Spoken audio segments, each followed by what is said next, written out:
Sorry, Gidget. Couldn't make you happy. Yeah, honestly, it's not your fucking fault. If you wanted to fix you, but yeah. It's honestly on her for doing all those horrible things and thinking all those horrible things. Happy. Happy. Yes, I need to make her happy. Hell no. Do you need to sacrifice yourself to make somebody else happy? I need to make them all happy. I need to single moment remain peaceful. Literally calm within the darkness of my eyelids.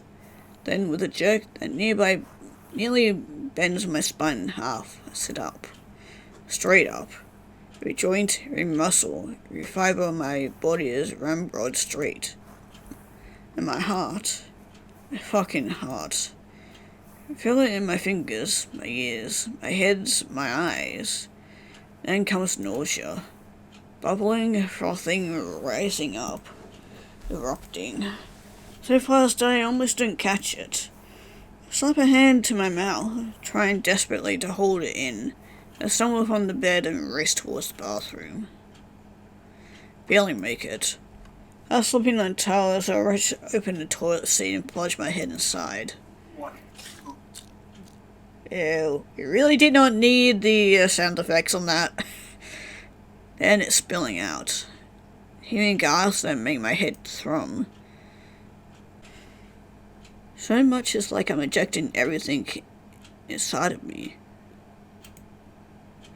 Fingers shake around the porcelain, holding it so tightly the muscles bulge. And tears of snot dribble down my chin to join the goopy, saliva-ridden muck. Once the convulsions finally died down, I let myself fall back. Tailbone collides angrily with the grout. Shivering now, I can feel things. Arm is gone. My leg. I'm in shocks all over my body. Red filling up my eyes. Tensions come all at once and all over. Point I had to curl in on myself.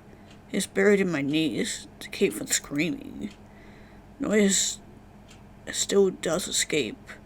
A through desperate hum on my lips.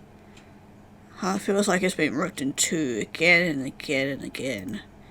Deep guttural sense of hopelessness. I see them. I see all of them. Every horrific detail. In pain, agony, dying again and again and again. Bring my hands to my face, to my eyes, trying to block out the images. Nothing stops them. Nothing stops the visceral sensations of despair, digging into my skin like scalpels threatening to rip me open. I remember. Fuck. I remember everything. Oh, interesting. So finally, in the last arc, we remember everything. Like, poor Iggy. Everything we went through, we're gonna need a lot of therapy after this, that's for sure.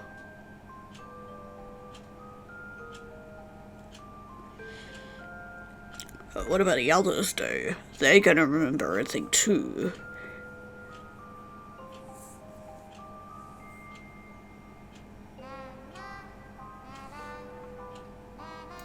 Upon a time there was a tree that could grant wishes. People would come to that tree and ask for their heart's desires. Wishes nourished the tree. The tree would grant them. Well, the tree loved them. The tree loved everyone. They shaped the tree's world.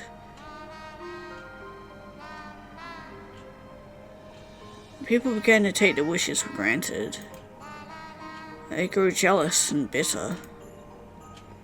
They began asking for more and more things. For horrible things. No good did their wishes nourish the tree. They hurt and twisted the tree, distorting the world it had created. Heartbroken, the tree Tree cast everyone away, vowing they would never trust anyone again.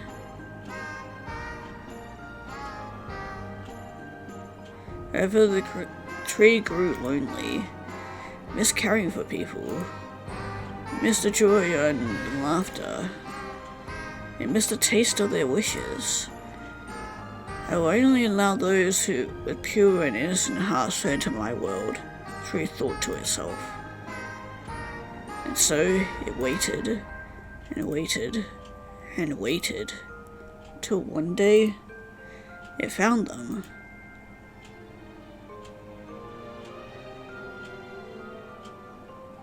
Tree was happy again. So happy. New children fed it the most delicious wishes, innocent and pure. They shaped the tree's world, helped it grow strong again, turned it back into a land of joy and hope. Tree cared for them, watched them grow, tried to make them happy, trusted them. But children grow up.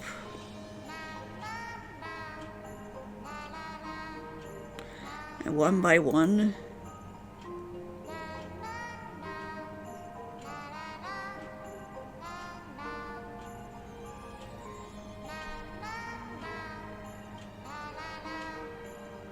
they lost their innocence.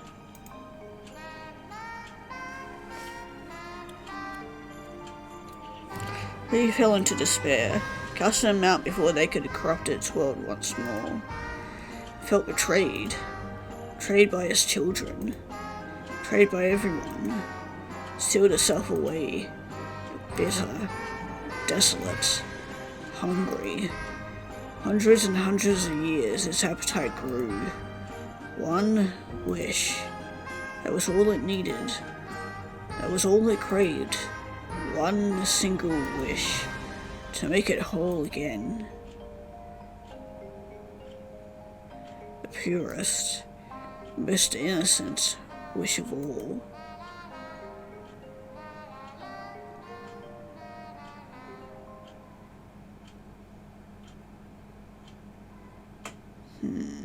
Makes me question whether this box set maybe wanted it. Okay.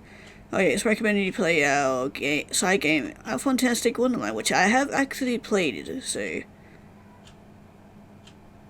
Yeah, there's no requirement, some references, in particular certain characters, all could be confusing otherwise. Link above will take you, yep, okay. Yeah, again, I've already played this, so... Although, probably should replay that as a refresher, because it's been a few months, but... Besides that...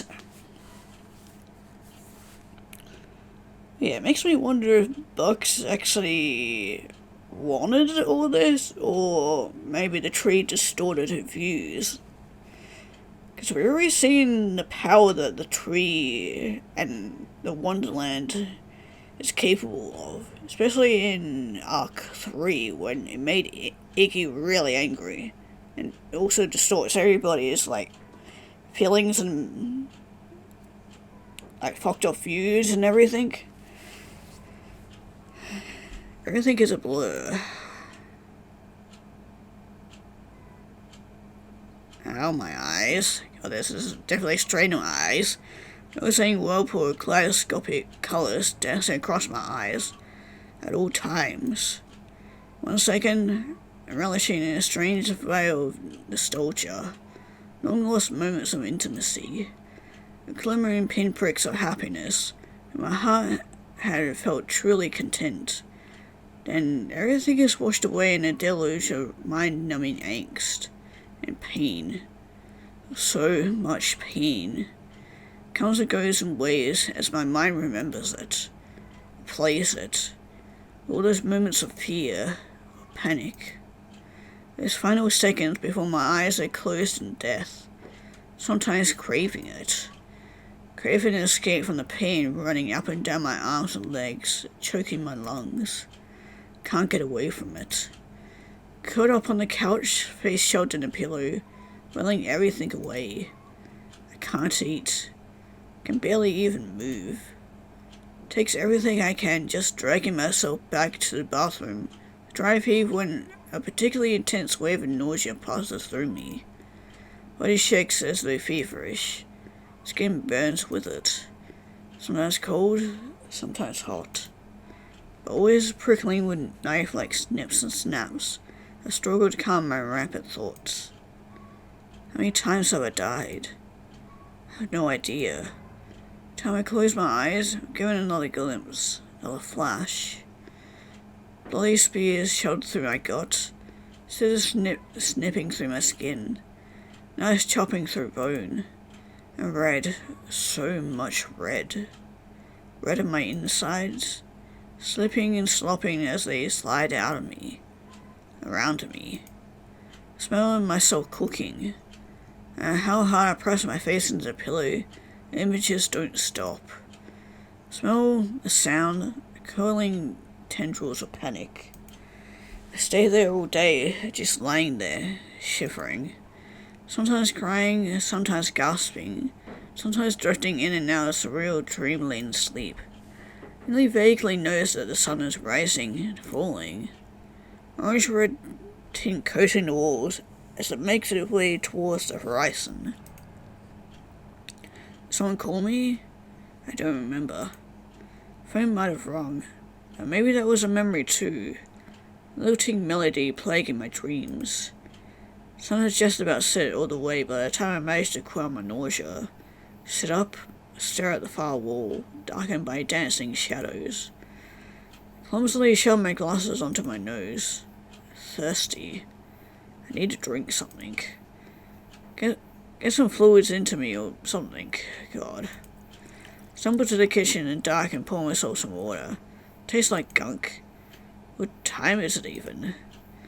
I glance around for my phone. Realize I left it back in the bedroom.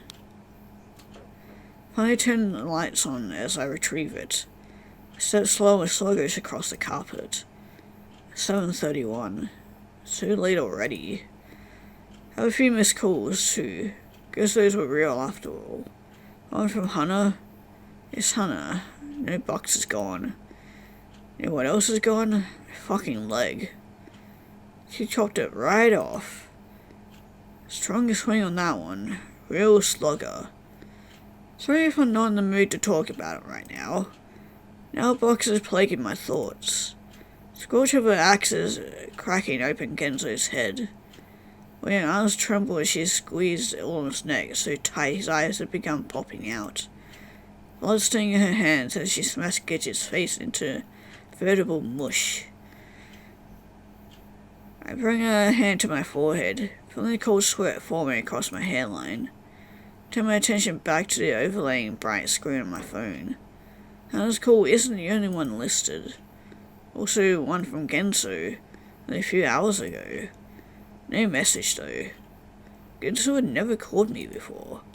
Oh, I mean, he certainly called me before, just, like, not in this weird, whatever this is, series of events. One could say a series of unfortunate events, eh? Ending loop of death. Eternal hellscape? Pause for a moment, just staring at his name. Could it be that he remembers too? Something is simultaneously comforting and terrifying at this thought.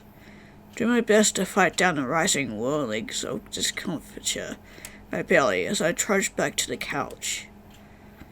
Thumbs only hovers for about 10 seconds before I manage to mash it against the call button. 1 ring, 2.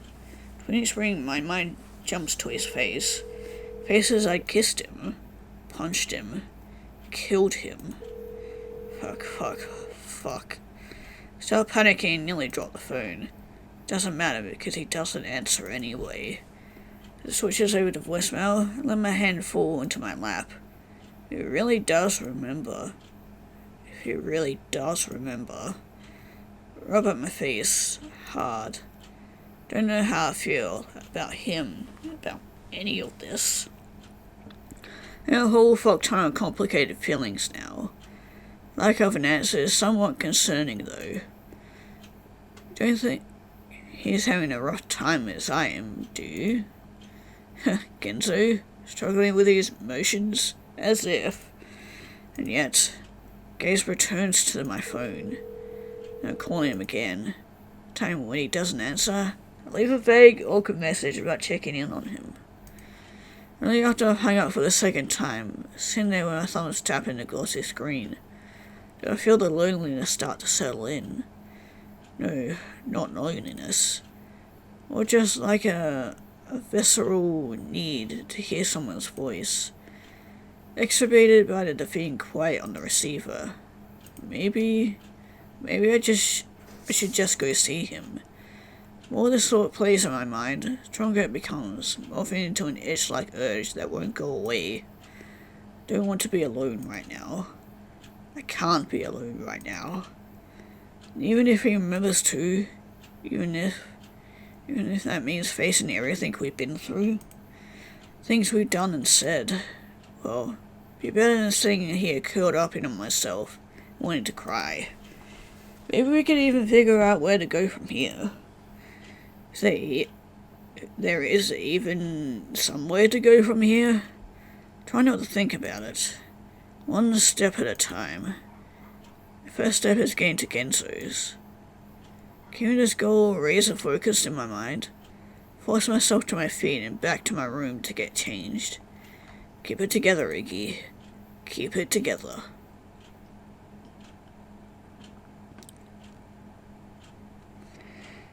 And if Genzo remembers, do the others remember too? Genzo? Knock sounds uncomfortably loud in the empty hallway. I'm standing there, shifting awkwardly from left foot to right, overcome with a strange sense of deja vu. No, not strange. I know why. Know exactly why.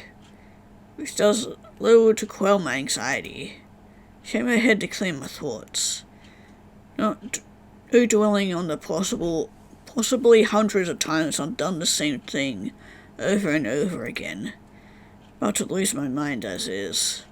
Turn my attention to the door, which has thus far remained silent and still. Surely he's not out. Surely.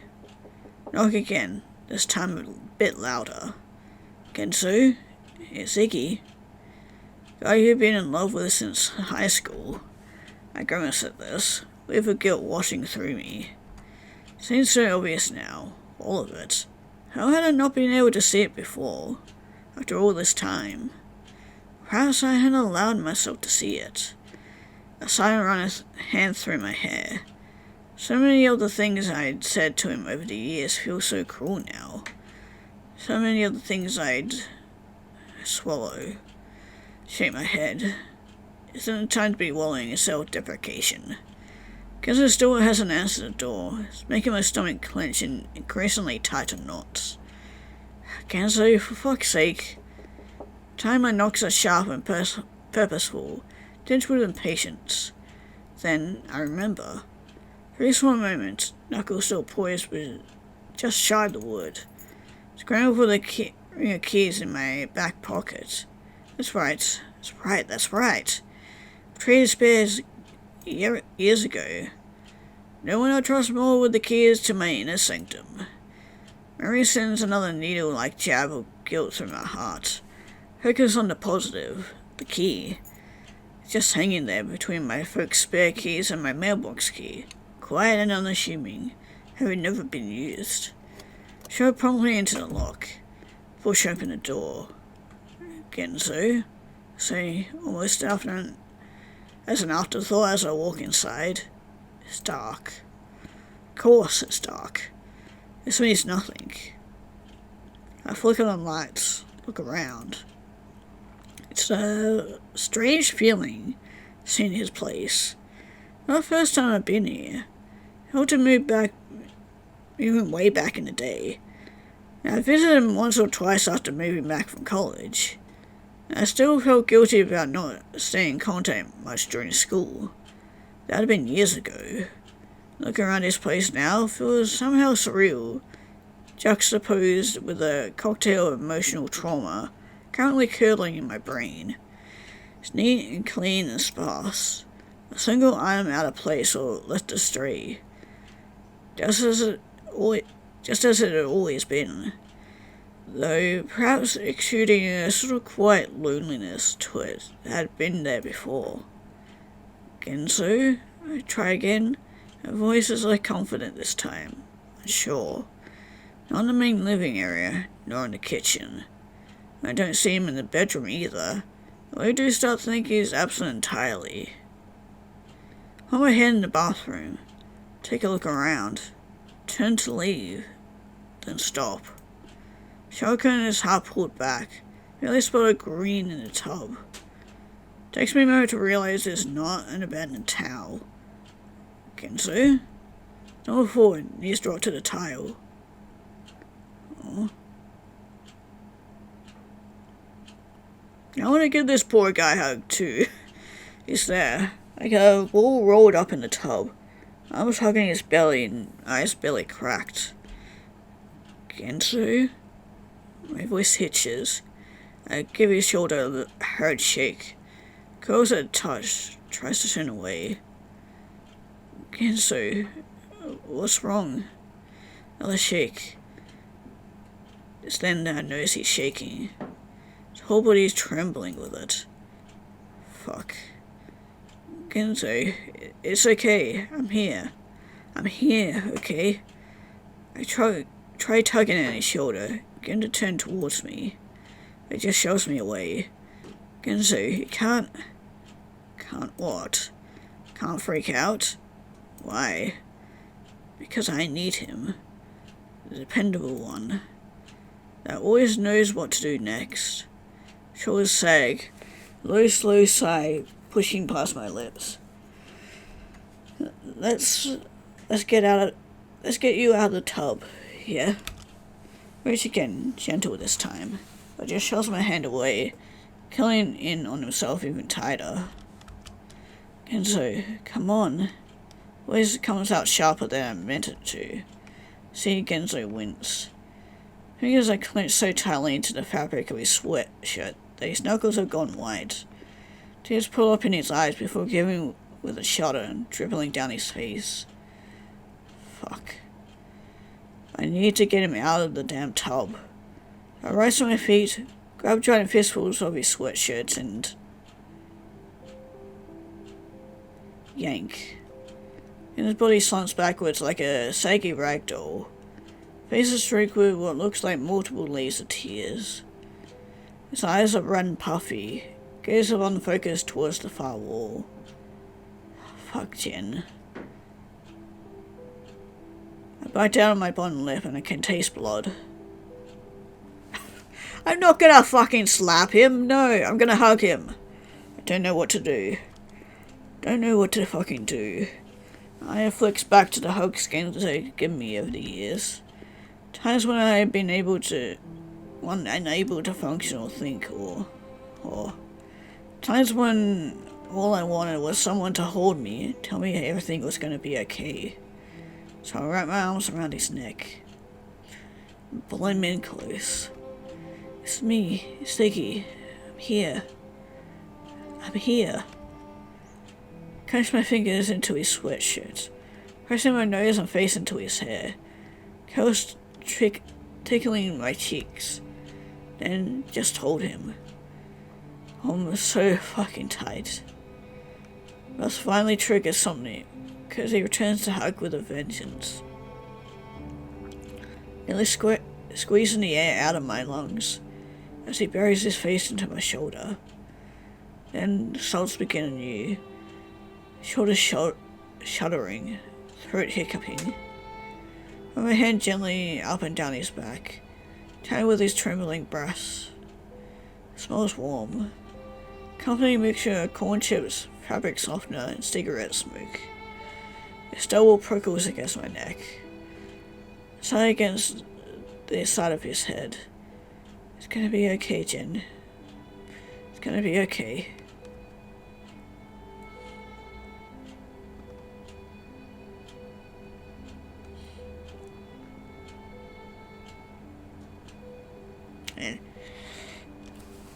Yeah, you're crying. I'm not crying. I'm totally not crying right now. God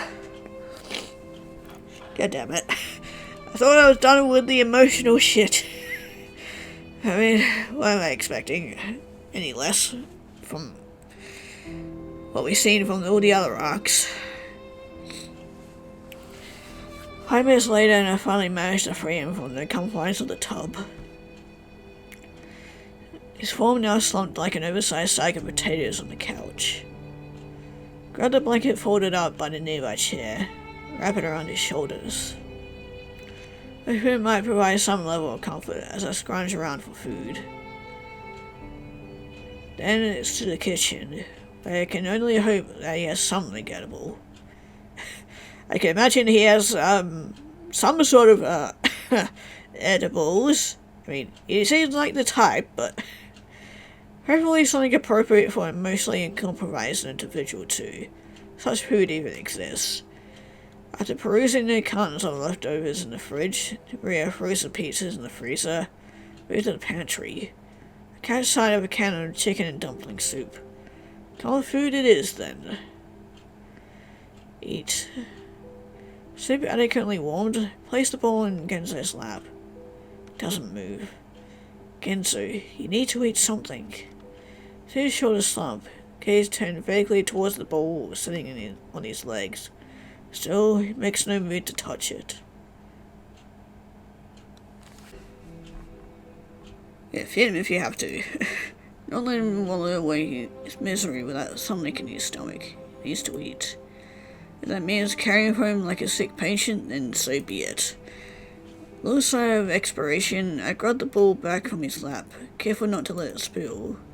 Raise a small portion, or a spoonful, to his lips. Open. Nothing. Just sits there like a bump on a log, gaze vacant. Genzo, please. Then, half a beat later, for me.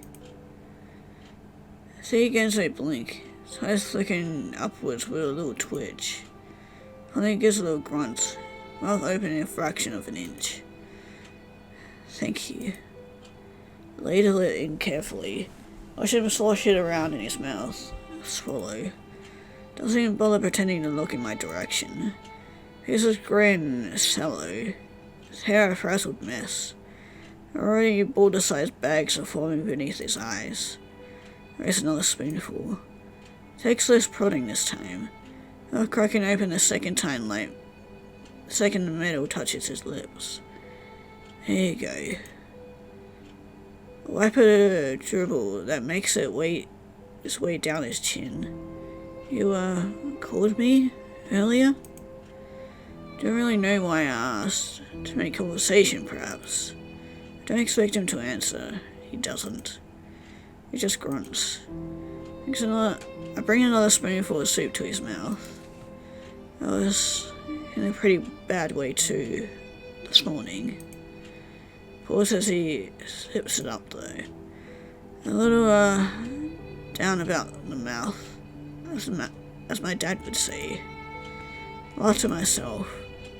Genzo doesn't return the sentiment. Grimace and return my gaze to the soup. He always said weird things though. Less spoonful. So loudly this time. Anyway, I'm sorry for everything. I missed your call. Fingers tied around the handle of the spoon. Seeing with a knot in my gut. I wasn't there for him. Never been there for him. Never been there for anyone. Let the conversation trail off into silence. Poking his thing instead on the soup.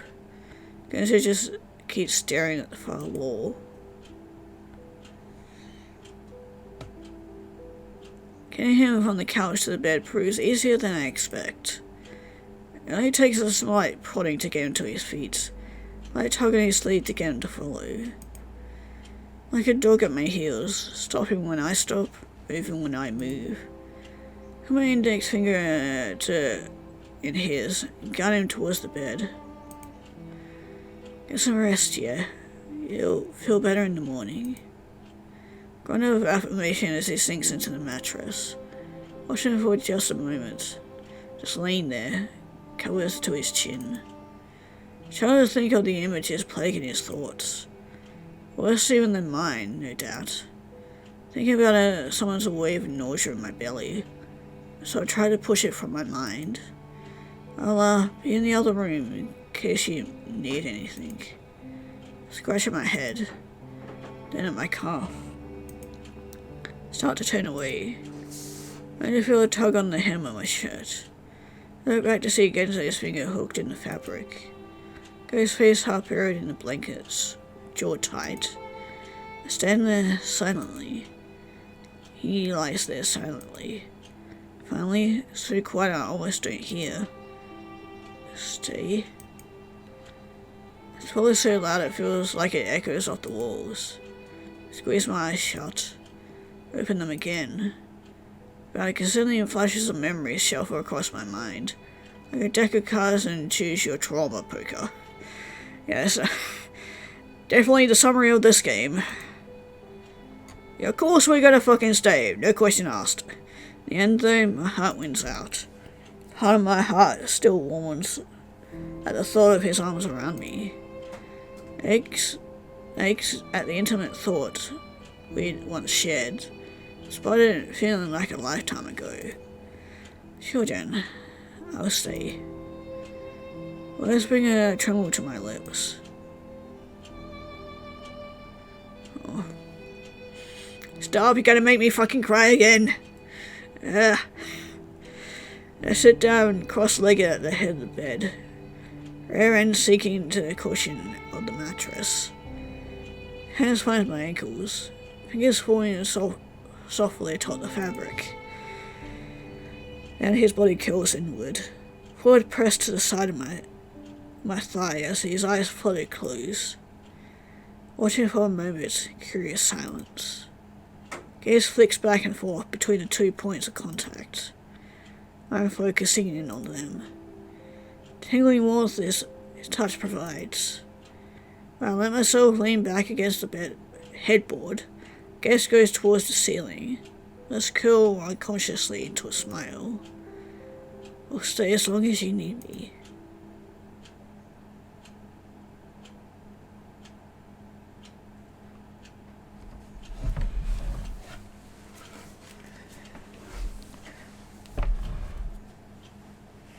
Eventually fall asleep.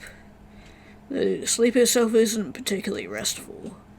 Time I wake up around 3 in the morning, sit halfway down the headboard. At that point, I managed to find a strewn shark plush on the floor, pushing it between my head for a bit of extra support, to which I drift back off into deep-ridden sleep. Next time I open my eyes, it's a little after 8. I open my eyes with a muttered hum, gaze off in confusion at my surroundings. I lost my glasses at some point, and I fall next to Genzo's slippers. And after lobbing them somewhat clumsily back on my nose, I had to make a bit more sense of up from down. Ah, yes, Genzo's apartment. The man himself still snoring away beneath a tangle of mass of covers next to me. I scratched lazily at my neck as I take in my surroundings. Sense of dreamlike surrealism to all of it, while sliding off the sheets and wandering towards the kitchen. Coffee would do me good right now. It takes 5 minutes battling with Genzo's coffee maker before the reassuring sound of percolation hits my ears. It's a comforting hum, normal, real, and tangible in the midst of whatever the hell is going on. Watching the slowly dripping liquid fall into the pot is almost enough to hypnotize me into a sort of slice-of-life complacency. Almost. And as I'm searching the cupboards for mugs, sounds of footsteps stills my head. Eggs. Look back. Genzo in the door to the kitchen, gaze pointedly vaguely in my direction. Yeah, it's me. Pause. Turn away from the cupboards. You were a little, wave my hands as though somehow put my words into my mouth. But it doesn't. My voice trails off as expected. Genzo just grunts. Runs a thumb along his brow, with a furrowed wince. Remembered you, but wasn't sure if it was some kind of fever dream my mind hacked up. Cough. Guess not, though. Nope, it's, me in the flesh. Or at least last time I checked. Cringe and tug at my collar, feeling more awkward by the second. Why does this have the same energy as some kind of one-night stand? You, want some coffee? As if in direct response, the coffee maker gurgles. Sure, that'd be great. Thanks. A pause. Guess I'll maybe go shower? Sure thing. But he doesn't move. Just stands there, gaze pointing downward as he scratches the back of his head. Opens his mouth, closes it. Opens it again. Simply turns around with a grunt, disappearing back into the apartment. Hers released the tension I hadn't even known they'd been sequestering. Once the coffee is ready, bring 2 mugs of it back to the living area, seeing myself with a slump down on the kitchen cushions. Guesser returns about 10 minutes later, looking considerably more alive and donning his usual cap. The coffee is on the table. Oh, right. Thanks.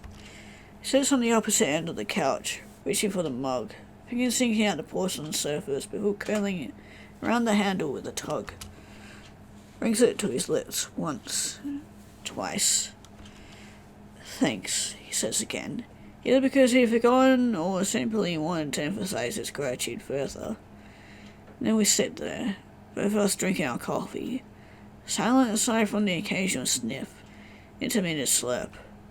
Turn my gaze again so, wanting to say something, needing to say something. Every time words get themselves caught in the back of my throat, almost like a fleshy pink fly trap, parked itself in my larynx. Genzo is the first to finally speak, suddenness of him making my hands jump. I'm, gonna assume that you two, I blink, shift my legs. Doesn't finish. I don't expect him to. Yeah, simply say. He winces. Pretty crazy. Yeah. Not that it, doesn't make any sense somehow. What with all that fucking deja vu shit going on, Also, holy fuck. How many times have we... Yeah. Will you say something more than yeah? Turn to my seat, spilling coffee up onto my hands. Sorry, I just... Guess I rubs it at his eyes. Sighs. No, it's fine. Sorry. I set my mug on my lap. My fingers are shaking. Do you want to talk about it? To be honest, no fucking way in hell. The reason I'm not quivering part of unintelligible goo right now is because I managed to temporarily shove all the fucked up shit went through down in the recesses of my shit chute. It's a problem for future Genzo to sort out. Future Genzo is therapist. Future Genzo even makes it out of whatever insane bedtime story from hell. This is what we've got going on here. Yeah. Genzo brings a hand to his mouth. He has forging divots in his cheeks as he gazes off towards the far wall. Assume the others? Fuck the others, says with a snap, very anger that jostles the coffee in his cup. Fuck them, fuck them, fuck them. Clenches his eyes shut, pressing his knuckles against his lips. I say nothing, just sit there, watching him. Finally, sorry, I didn't mean that. It's okay. Knuckles are so tight against his teeth. Now I worry he'll break the skin. Eventually he eases off, traces of tears in the corners of his eyes. I feel like I need time, but there isn't enough time. There will never be enough time to... Rubs his face, first up, then down, Takes a sip of coffee. I know what to do. Don't know what to fucking do. For the first time in my life, I can't even fake it. I stare at him, waiting for him to continue, perhaps, but he doesn't. Then I goes back to my coffee, watching the rising steam marble in the air. Need to go back. I say it without thinking. Matter-of-fact statement.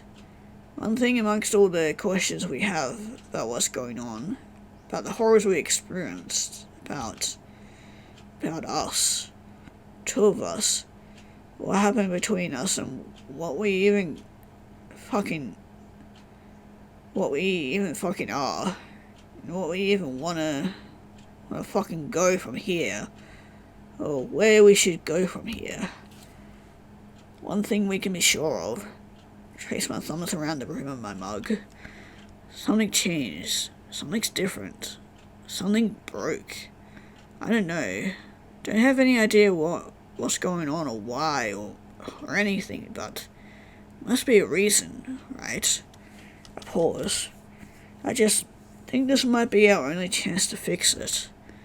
Another pause. But there even is a way to fix this. Yeah, Gizzo finally says, though his tone is begrudging. 'Cause he knows. I know he knows. He knows that I know that he knows. A shared acceptance that something is calling us there. That something will keep calling us there. Whether we remember the loops or not. Things aren't gonna just stop. Not before we fixed what we started. Kenzo's hand is resting on the couch cushion next to him. Give it a reassuring squeeze. Not sure if it's the anxiety plaguing my stomach, feeling that I need to reassure him, or perhaps something else that I'm not quite ready to admit yet. I find myself reaching out, hesitant to enclose his knuckles with my palm. Give his hand the slightest of squeeze. He gets softened between mine. Gives a small start. His gaze turns in my direction. Eyes wide at first, before softening. Lips pressing a tiny smile as he clenches his thumb tight against my fingers. These two Isuis are fucking sweet together.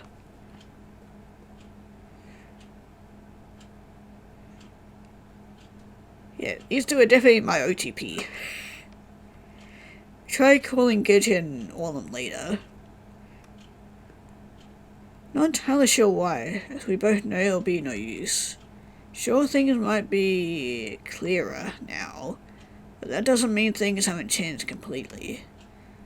We also have our past. That's the right way to put it. As expected, neither of them pick up. They're already gone.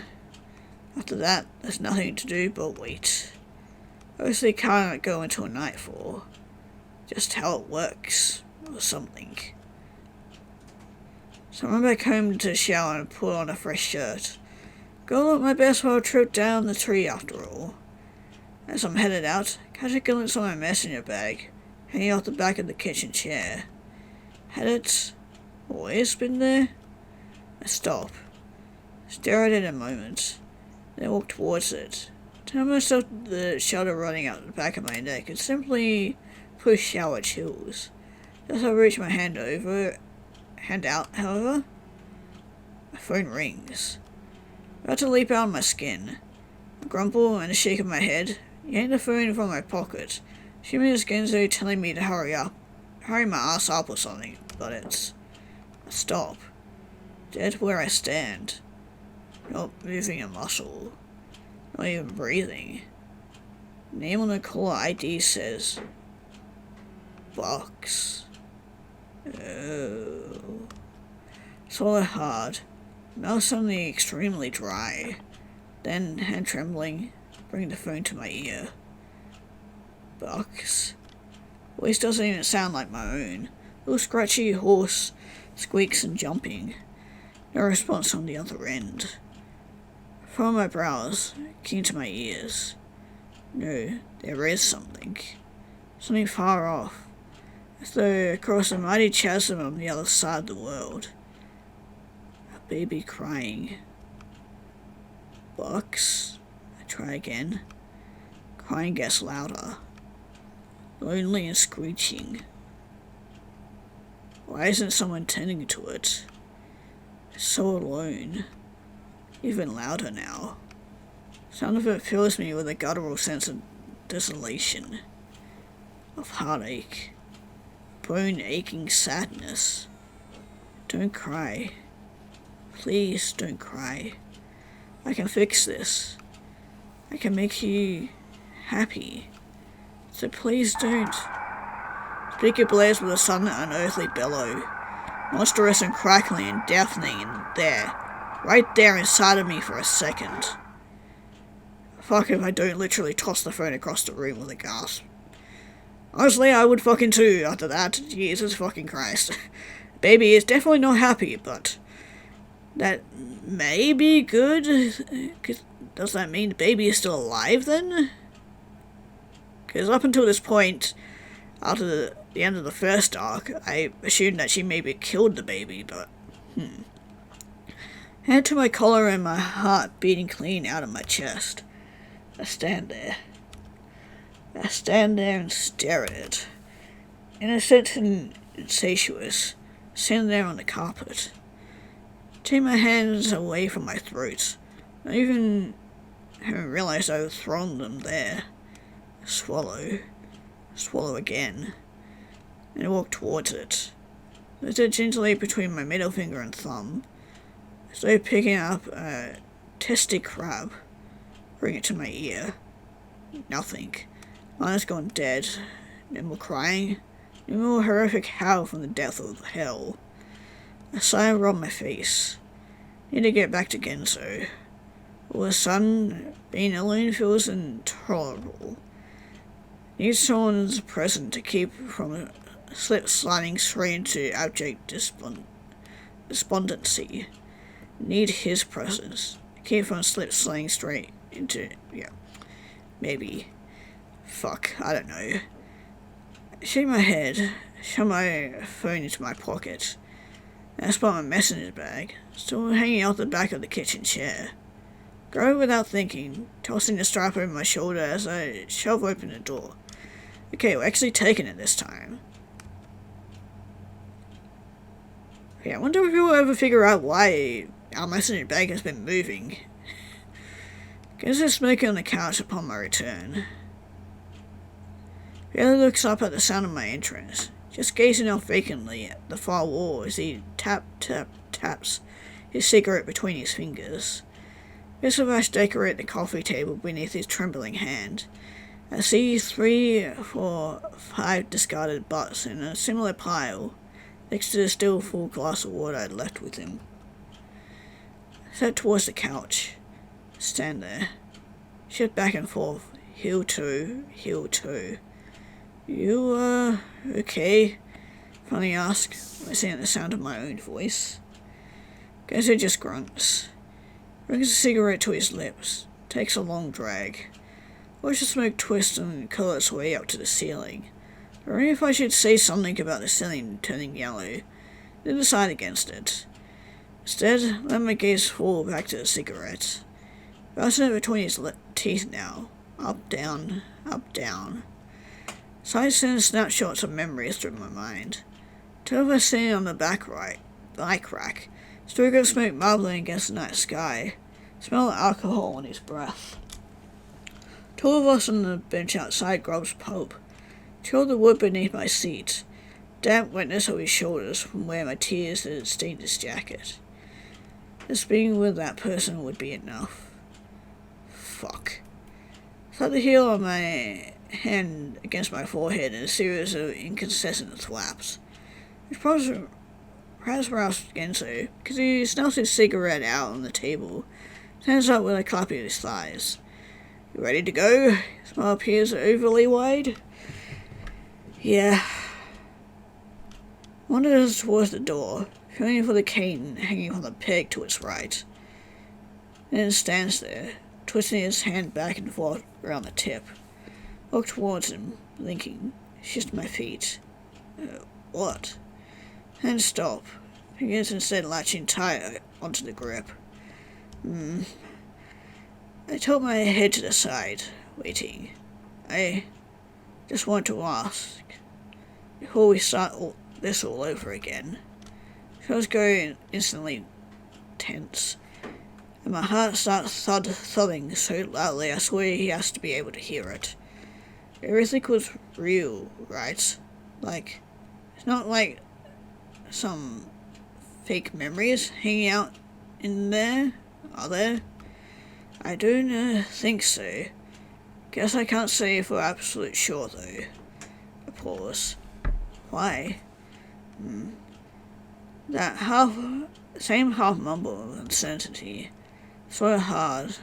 All of a sudden really wish I could disappear inside my shoes. Closes his eyes, opens them. Iggs, I wince. Seems to set his jaw. I just want you to know that no matter what happens, I reaches forward to take my shoulder, and his finger grabbing the strap of my messenger bag instead, and he immediately stops. See him blink. What's this? Now it's my turn to blink. Completely forgotten about the bag. Oh, it's just... Clutch the bag between my hands as Genzei's finger follow the straps down to the flap, feeling it out. Just what? Or had I brought it? I open the bag and start fishing about inside. Is there something? When I feel it. Small and soft. Its hairs curling around my fingers. I pull it out. A doll. Its button eyes stare up at me. Its cotton body sits limply in my palm. That fucking doll again! I thought we were done seeing it. What is it? I was clawing my throat for a moment, unable to breathe. Please kill me, Iggy. Cold shiver of dread twists and calls up from the base of my spine. A doll? A doll? Hand it to Genzei, unable to endure touching my skin any longer. And I watch him feel it out with his thumbs. Didn't know you were the type to play with doll eggs. He cracks a smile. It's not mine. Yeah, that's what they all say. I swear it's not. I had no idea how it got there. In fact, it looks a lot like... Hear the baby knock on the door. Not even that loud. The fact that it's right next to us, and right at that moment when our noses are doing who the fuck knows what, makes both of us jerk backwards like we've been electrocuted. Fuck. Cool sweat is already breaking out along the back of my neck. Flashes of light and pain, panic shooting up through my skull. Were you expecting someone? I eke out. Throat tight and trying to sound normal. A fucking Grim Reaper here doing the series of unfortunate events, maybe? How the fuck am I supposed to know? As I shuffle towards the door, feels for the knob, pulls it open. It's... Oh. Hana. Hana jolts backwards with a sudden movement. Soft brown eyes meet mine, widening momentarily as they take us in. Still got his hand raised, poised to knock again, but he quickly drops it, clasping his hands nervously instead. Oh, you're both here. Hana? Gento cocks his head to the side. Hana winces, looking very much like a scared puppy as he glances back and forth between us. I've been calling and calling, but nobody's picked up. Shit. Yeah, about that. Yeah, I forgot that he's kind of been in the dark about everything that's been happening. At least you've been safe here in the real world. But how are we going to explain to him about what's been happening? Because, Jesus Christ. This is going to be interesting. Shit, that's right. Hadn't answered. Pretty goddamn sure Genzei hadn't answered it either. If the other two had experienced anything at all like the two of us had, They most likely hadn't answered either. So Hannah had meant nothing but voicemail. A single one of his friends had picked up. Shame washes through me like a foamy soda pop straight up my nose. Sorry, we're from Hannah to Genzo and back again. We what? Show me ahead. You want to come in? Hannah steps inside with a little dip of his head, glancing around the room. Looks like the slightest noise would send him cowering to the corner. Turn my gaze back to Genzo, then to the door in his hands. What is this sensing my eyes? It seems to be realizing he's still holding it. Stands up ramrod straight, showing it behind his back. I don't know why, but Hannah starts talking voice low. I always feel like you already know. Kinda takes one step towards me, too. It's weird, right? Like, how would you know? Self-deprecating laugh. I can't sleep, can't eat, I can't even cry anymore. Like, in some kind of horrible nightmare I can't wake up from. Yeah, you don't even know the fucking alphabet. Genzo dives towards me in an attempt to return the doll to the bag. Pretty much surprised Jordan and his harried prods. However, misses the bag entirely and shoves the doll down the back of my pants instead. Great, I got a doll in my pants now. I choose that moment to turn around. He blinks. Gaze flicks between me, Genzo, and Genzo's fingers still clutching the hem of my pants. Well, this is gonna be awkward. Intense. Your brows furrows. Brows twist. Going after her, aren't you? Take a step towards us, eyes quivering. Shoulders sink at the release of build-up tension. Genzo pulls away. Neither one of us says anything. I don't know what's going on, but I just want her back. And I curls his arms around his chest, fingers digging into the skin. It's my fault. Now he's shaking. Would you tell her I'm sorry? That was your fault, Hannah, I finally say, voice catching in my throat. It is. The sudden sharpness of his tone catches me off guard. I feel my heart give a jump. It is, he says again. You don't understand, Iggy. She could have been someone great if it weren't for me. I've done nothing but hold her back. Now I'm not sure what else to say, so I stand silent. Even Genzo doesn't have any kind of quippy response. She's my best friend. How did it all come to this? I don't understand. He brings his hand to his face, arms trembling.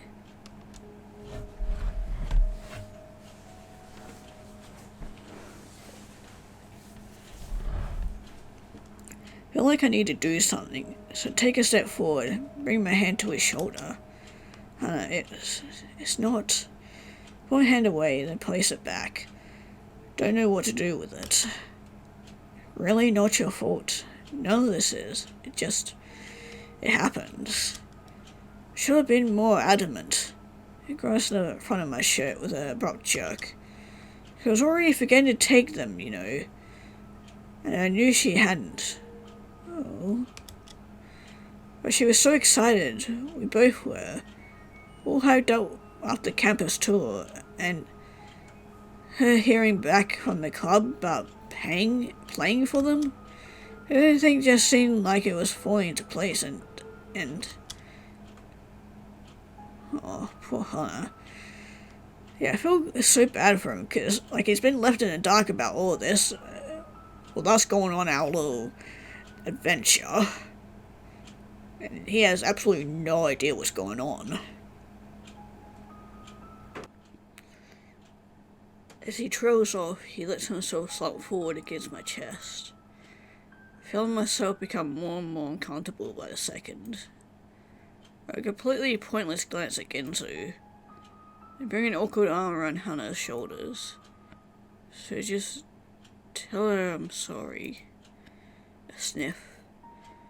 Tell her I want her to come home. Another sniff. We'll figure things out. work through this. Right down my tongue, heart heavy. We will. Icky, Kinso hisses. Steve cocks his head in disapproval. What? There's no point hiding it. Throw my arms around with a shrug. I guess. I finally pulls away, upping his nose on the back of his arm. Thanks. He looks up, down. Sees his brows furrow, then pop up. Begins pulling at his collar. Flashes silver as he pulls something off around his neck. Take this. I hold out my hand and he places a small corded necklace into my palm. Single pewter charm hangs from the end. Two axes crossed in front of each other. Lining my said my heart didn't skip a beat.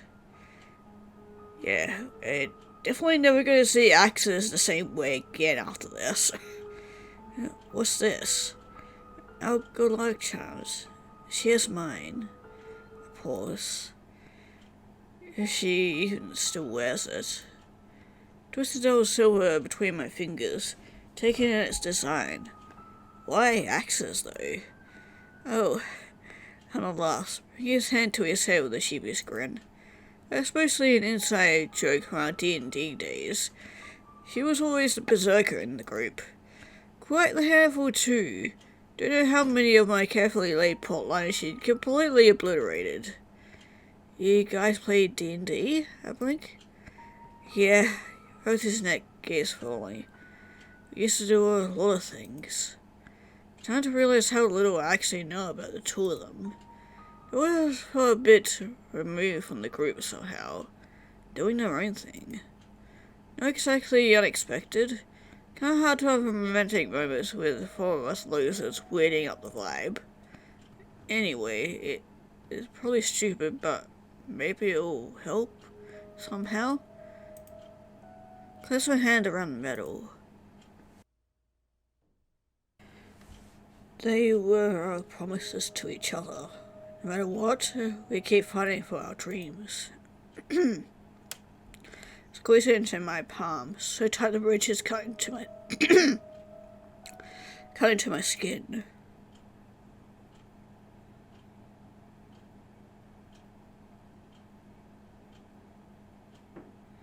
Once Hannah leaves, we start our trek.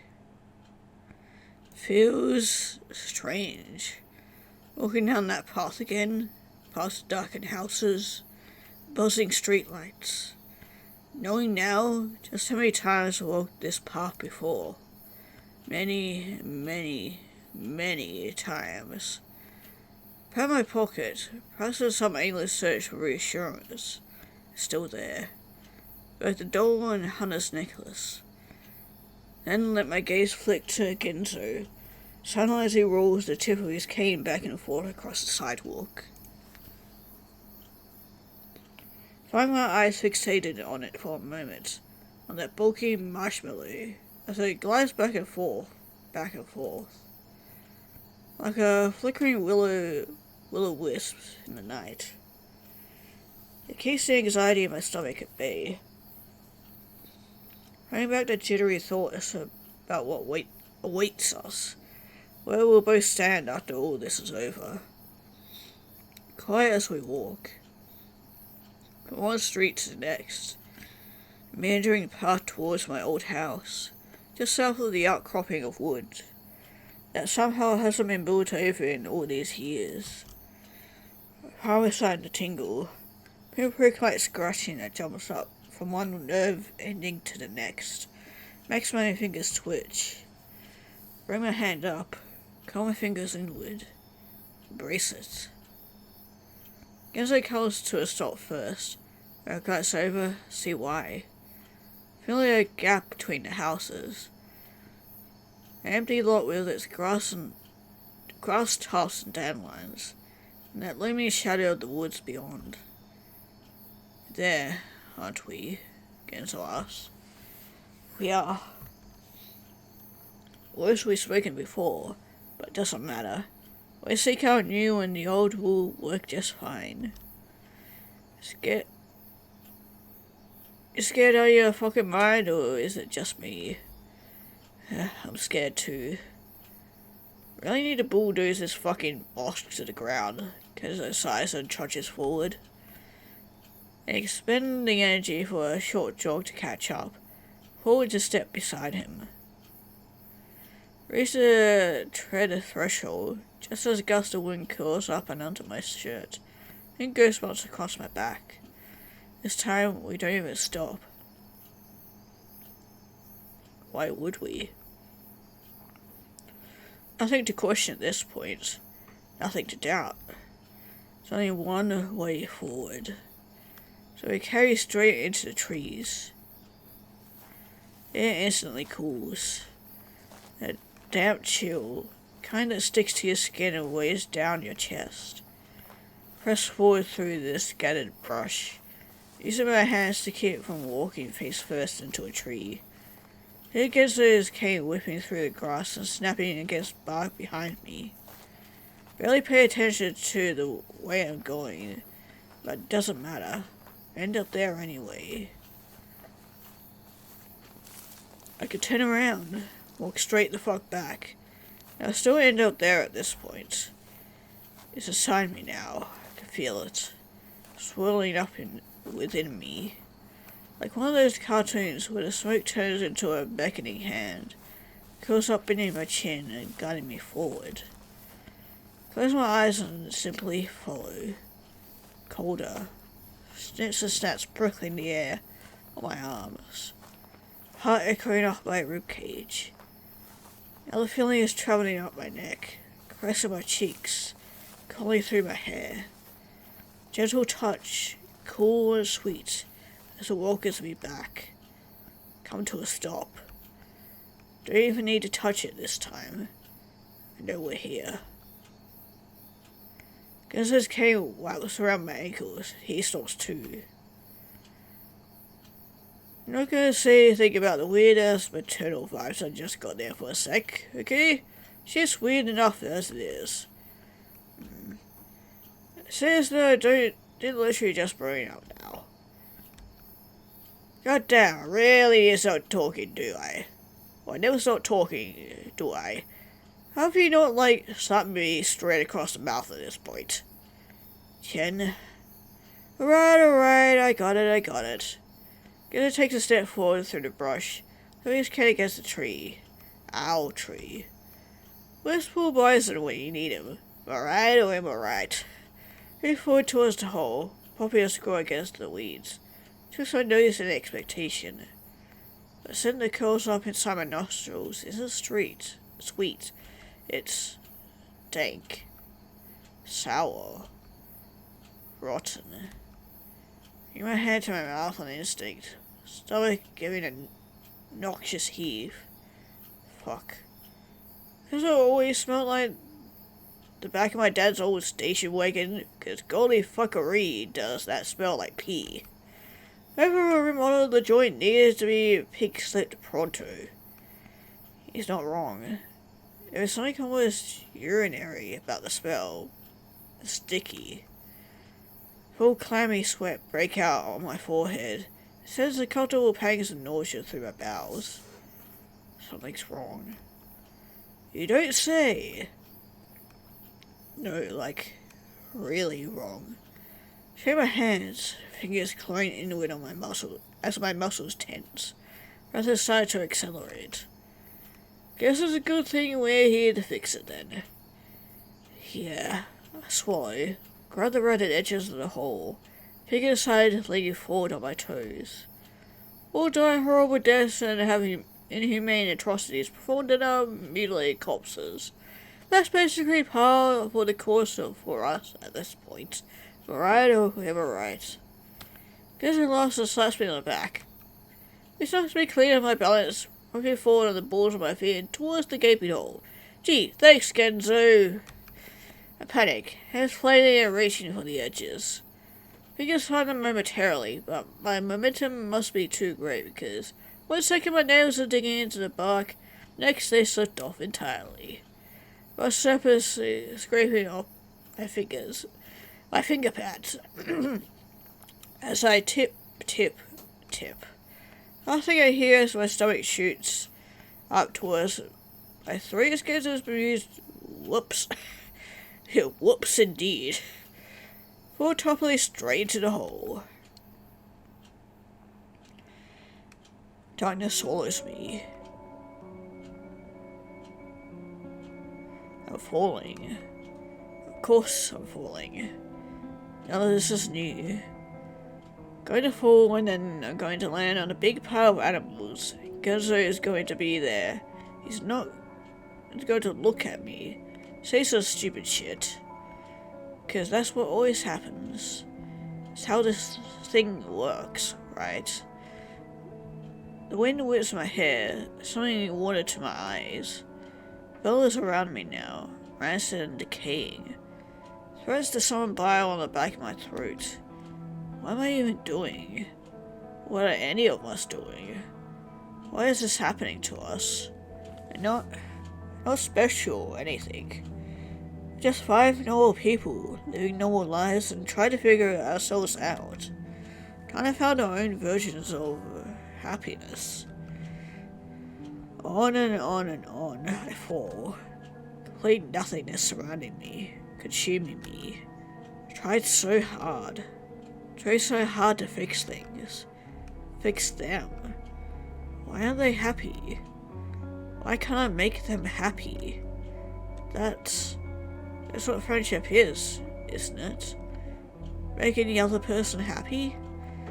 That's the only way they'll like me.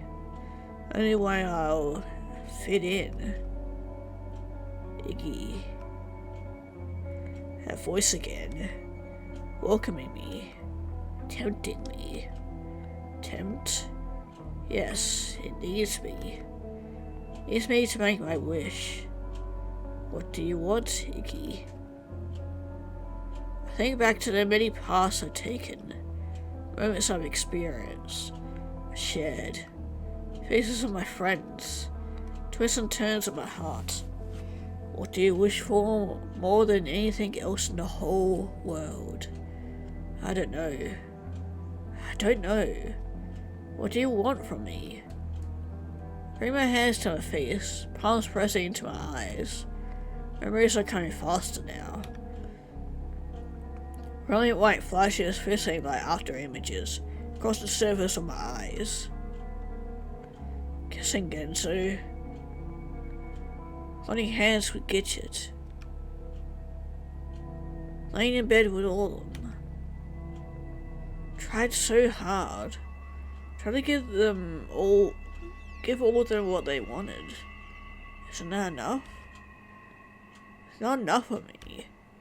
Doesn't matter how many times I try. What do I want?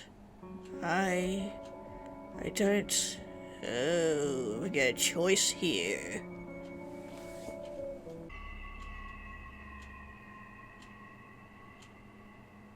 Okay, from what I know, each of these choices lead to a different ending. So...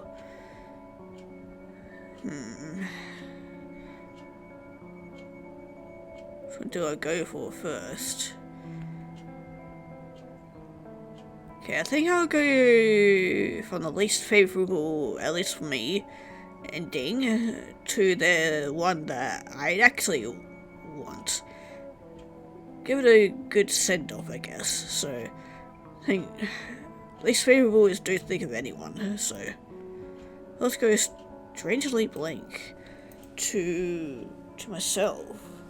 Maybe I am already happy. Am I? I don't know. I haven't really felt like I needed anyone. Not like that. Not like that anyway. And that's... maybe I'm okay with that. I don't know. This is all so confusing. I don't know what I want. As my hands into my eyes harder and harder. Why can't I? Body kills in on itself. Heart beating. Just leave me alone. I just feel liquid hot, tingling with the tears, tingling with overwhelming guilt and heartache. A cool, unbearable need to be cared about, to to be accepted, to be loved. Feeling moves into my fingers. First tiny nibbles of numbness, and building into incessant shouts of electricity. Up, up, up my arms they go, growing and growing, to my chest, to my stomach, shooting down my legs, and loud, so loud, I can't hear, can't think. Just when I think I can't take it anymore, my mind goes blank.